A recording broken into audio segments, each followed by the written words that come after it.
test for the leadership of Ethan Hayter in the Ineos Grenadiers ranks, wearing the blue jersey for the race lead, but just by 4 seconds to Wout van Aert.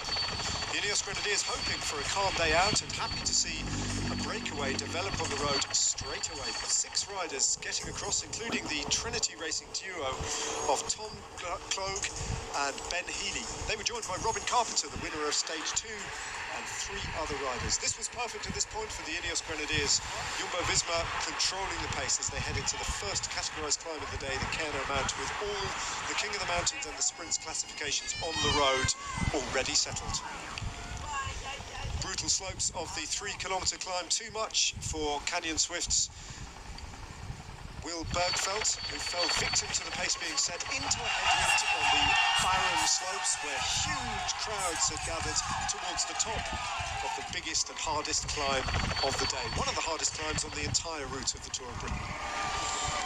Through all 3 of the intermediate sprints of the day, the breakaway swept up the final points and the bonus seconds, neutralising the GC ride and denying Wout van Aert and Jumbo-Visma the possibility of taking time on the road. That meant it would all come down to the final run into Aberdeen and the bonus seconds potentially on the finish line, and a bunch sprint now very much on the cards.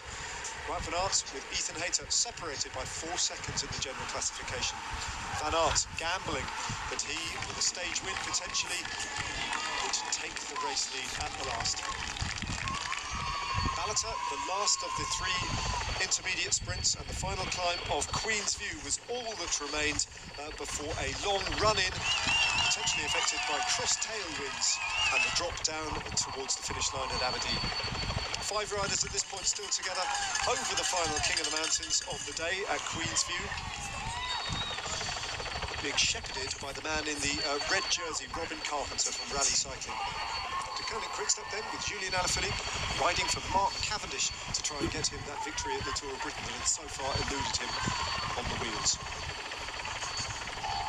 Ethan Hayter then being piloted up further towards the front by Michał Kwiatkowski, and the breakaway starting to lose their numbers. Michał Paluta of the Global 6 cycling team, the next rider to go, that left just 4 riders out front, but holding on to a stubborn advantage as they approached Aberdeen.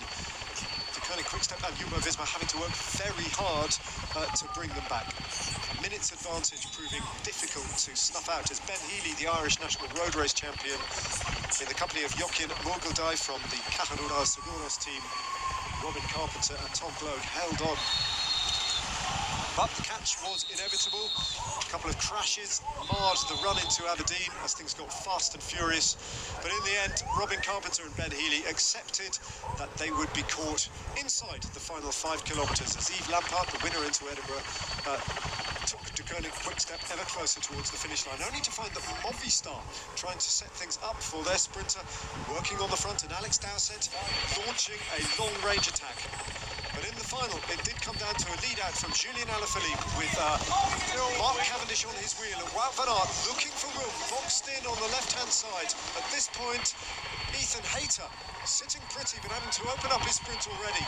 Wout van Aert then coming off the rails, finding a gap, moving in front of Hayter, coming past Andre Greipel, finishing fast, and Mark Cavendish to take the win, with Ethan Hayter rolling in the minor placings and out of the general classification lead.